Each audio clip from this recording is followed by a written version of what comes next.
Welcome to one of our final videos in this series, and one again that really continues the theme that we've been working with this week, and an opportunity to really bring together something of a whole of what you've been doing as part of this loving reboot.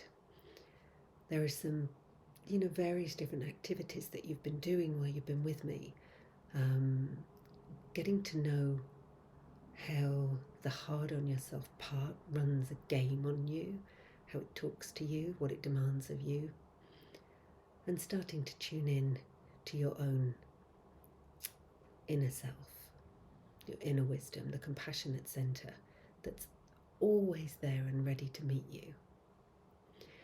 So really, I just want to crystallize that down today so that you have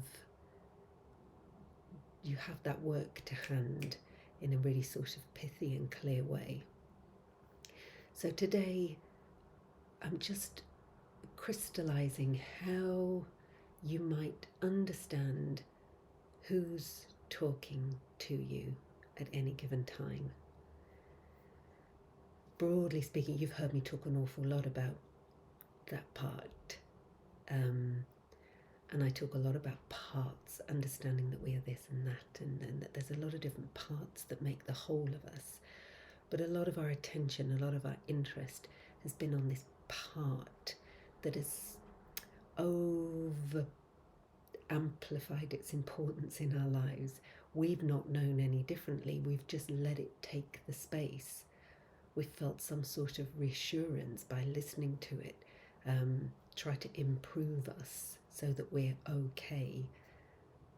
But as we've come to understand, that's an unwinnable game.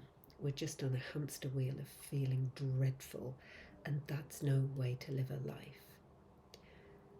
So for today, we're trying to discern, how do I know when the voice of that hard on myself part is talking? And how do I know when the voice of my inner wisdom is speaking, the compassionate self, my guide, my mentor, whatever feels comfortable for you to recognize it as. And the main differences are that the hard on ourself part will often speak to us with a sense of urgency. It's often very insistent. It's often very non-specific. It's trying to scare us, bring something to our attention. Danger ahoy. We might fuck this up. We might be embarrassed. We might be found out. So our body often receives the voice of the hard on ourselves part as a tensing, a clenching, discomfort, anxiety, churning stomach, those sorts of reactions. So if you hear yourself worrying, ruminating, going over and over, chewing over future potential scenarios that aren't here yet, it's probably going to be the voice of that hard on self part. Little something to watch out for. It can shapeshift. It can use different voices. And the one to watch out for in particular is the one that sounds so reasonable.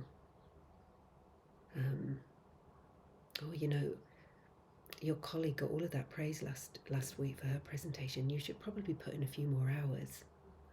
You do want to impress, don't you? So, maybe.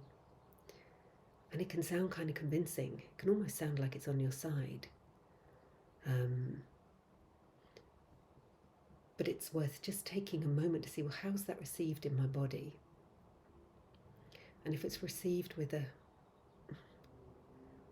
judgment, a little subtle wince, and again all the way back to noticing, just noticing, hopefully you're strengthening that noticing muscle to be able to say, actually, can I discern? Is it good enough? Or am I being driven towards perfectionism? Is it okay? Or am I being pulled to panic because I don't actually trust that I've done enough? Conversely, the voice of your inner wisdom is free of fear, of judgment. It's not jealous. It's not petty. It doesn't want to criticize you. It can sometimes have a sense of humour. When we allow space, as you've been experimenting with this week with some mindfulness, if we make space to be with ourselves and ask and inquire of that voice, what do I want, as we've been playing with, what do I need? When the answer comes, we tend to feel a sort of certain truth. It doesn't disturb our system. We don't have that tensing, clenching. We can just often hear, oh yeah, okay. Yeah, that makes sense. Now, that isn't to say that you don't always have to like it. And what I mean by that is that, you know, the voice of your inner wisdom that's absolutely got your best interests at heart, that just loves you, champions you, knows your values, is really interested in your growth and your development. That voice may tell you, quit this career, need to go travelling. And that may frighten you, but it may frighten you because you hear the truth of it. And there'll be a frightened kind of act on that information, but it doesn't mean that the information is faulty or out to get you.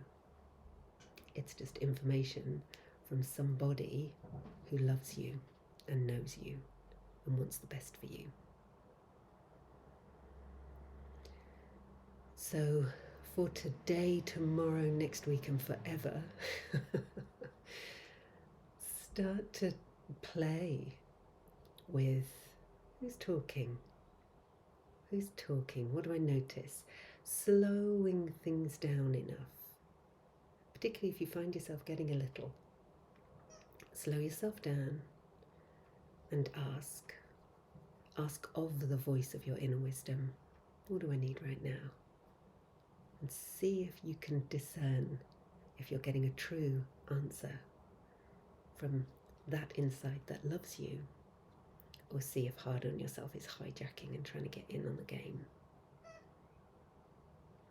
Again, something to refine and develop over time, but absolutely something that you need to have here as part of this package, because there's no truer, deeper way of living a loving relationship with yourself than knowing what it's like to receive information from that loves you. I will see you for our penultimate video tomorrow. I look forward to seeing you then.